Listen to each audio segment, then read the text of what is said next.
O vento frio cortava o rosto de Ragnar enquanto ele encarava o mar revolto. O crepúsculo pintava o céu de vermelho, como se os deuses tivessem derramado sangue sobre o horizonte. Ele cresceu ouvindo histórias de guerreiros que conquistaram reinos, e de deuses que moldaram o destino dos homens. Mas não queria apenas ouvir histórias, queria ser uma. Seu pai, um respeitado guerreiro, lhe ensinou a manejar a espada, mas Ragnar sempre acreditou que o verdadeiro poder não estava apenas na força, e sim na visão. Enquanto outros vikings saqueavam e voltavam para casa, ele se perguntava: e se pudéssemos tomar essas terras para nós?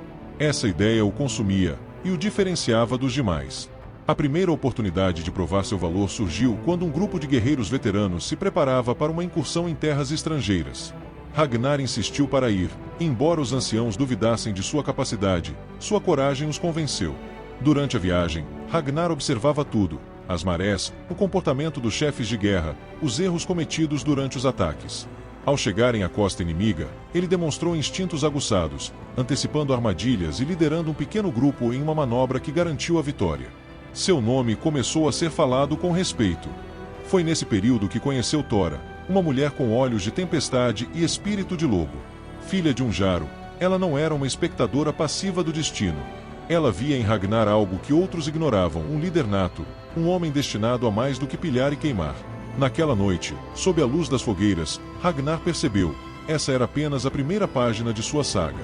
O clangor do aço ecoava pelos campos enquanto Ragnar liderava mais uma incursão. Ele já não era apenas um guerreiro.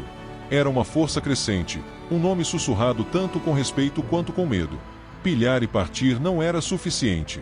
Ele queria terras, queria um futuro para seu povo. Ao lado de Tora, começou a planejar um feito inédito entre os vikings. Em vez de apenas saquear, ele queria estabelecer assentamentos em terras estrangeiras. Muitos zombaram de sua ideia. Diziam que os saxões e francos jamais permitiriam que estrangeiros ocupassem suas terras.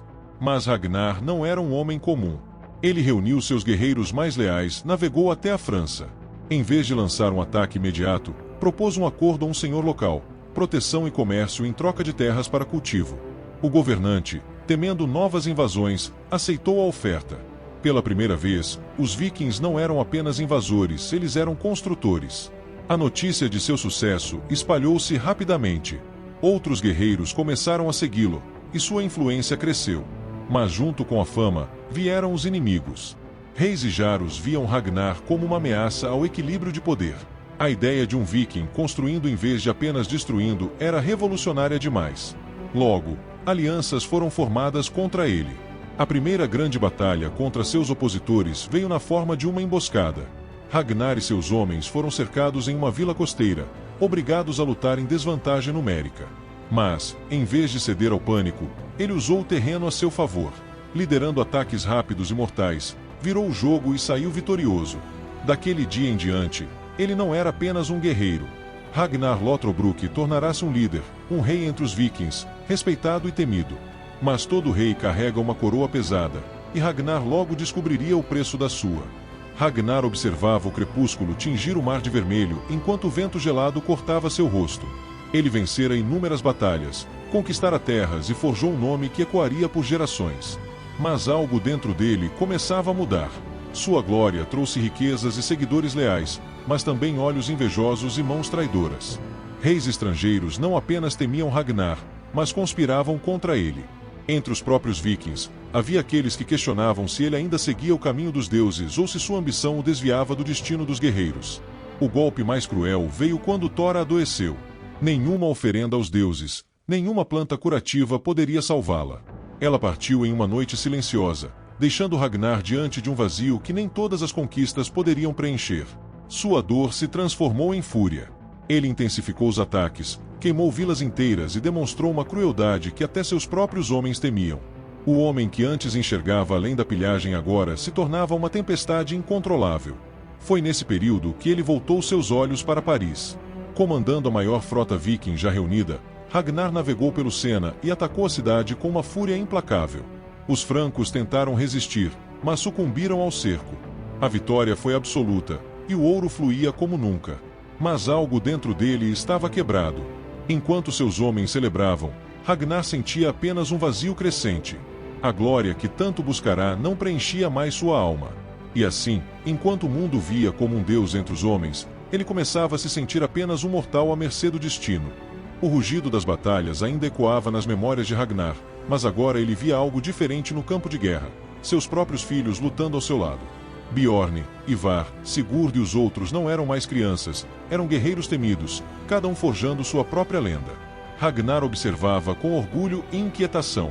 Ele os treinou, os guiou, e agora via neles a mesma chama que um dia queimara dentro de si. Mas junto com essa chama vinha um temor silencioso, e se eles me superarem? Cada vitória dos filhos fazia Ragnar refletir sobre seu próprio lugar no mundo. A juventude deles contrastava com os anos que agora pesavam sobre ele.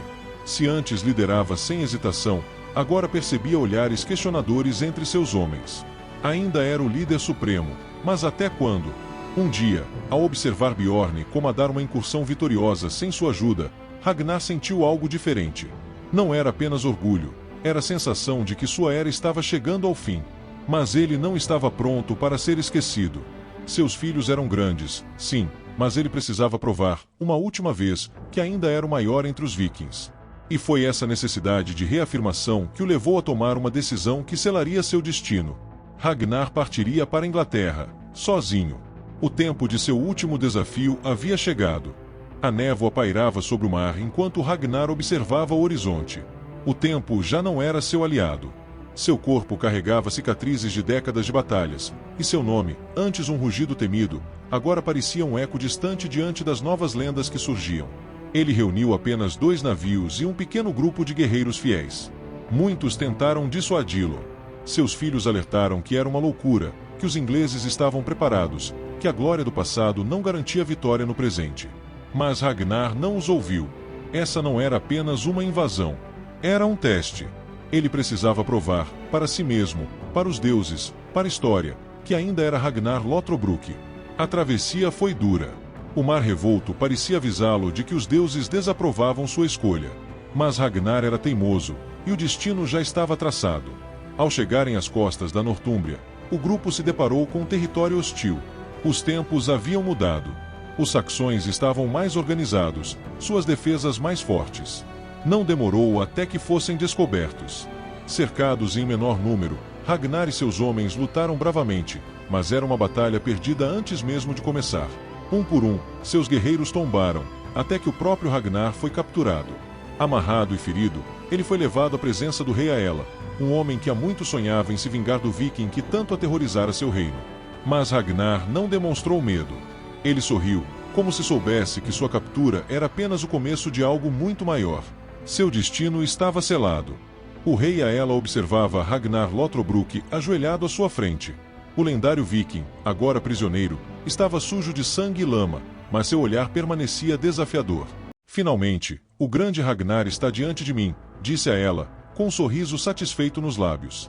Mas Ragnar não lhe deu o prazer de ver medo em seus olhos. Pelo contrário, riu. Uma risada baixa, carregada de ironia. Você pensa que pode me matar e apagar meu nome?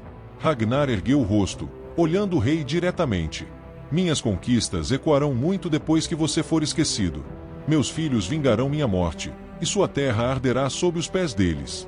As palavras gelaram a espinha de alguns dos presentes, mas a ela não se deixou abalar. Ele tinha um destino cruel reservado para o viking. Arrastado pelos guardas, Ragnar foi levado até um enorme poço. O buraco era profundo, e no fundo, dezenas de serpentes venenosas se moviam, prontas para atacar. Sem hesitação, os soldados o empurraram. Ragnar caiu, seu corpo atingindo o chão com um baque seco.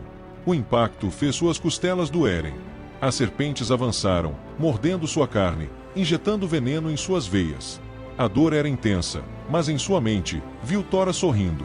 Lembrou-se de Bjorn, de Ivar, de um tempo em que seu coração ainda ardia com propósito. Antes de perder a consciência, Ragnar sussurrou: que Odin me receba em seu salão, e que meus filhos tragam o Ragnarok sobre vocês. Então, o silêncio tomou conta do poço. Ragnar Lothbrok estava morto, mas sua lenda estava apenas começando. A notícia da morte de Ragnar Lothbrok viajou rápido como o vento, cruzando mares e montanhas até alcançar os ouvidos de seus filhos. Bjorn cerrou os punhos. Ivar, o desossado, manteve-se em silêncio por um longo tempo, até que um sorriso frio surgiu em seus lábios. Sigurd, Hvitserk e os demais irmãos se entreolharam, e nenhum deles precisou dizer uma palavra. A vingança não era uma opção. Era um destino. Com uma fúria inigualável, os filhos de Ragnar uniram exércitos, formando a maior força viking que a Inglaterra já havia visto.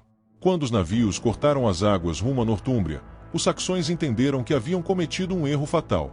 O rei Aela foi capturado e sentenciado a um destino pior do que a morte. O Águia de Sangue, um ritual viking de execução, onde suas costelas foram abertas e puxadas para fora como asas, enquanto ainda respirava. E assim, a profecia de Ragnar se cumpriu. Os anos passaram, mas sua lenda nunca morreu. Seu nome ecoa em cada conto viking, e até hoje, sob o céu nórdico, o vento sussurra seu legado. E o nome de Ragnar Lothbrok jamais foi esquecido.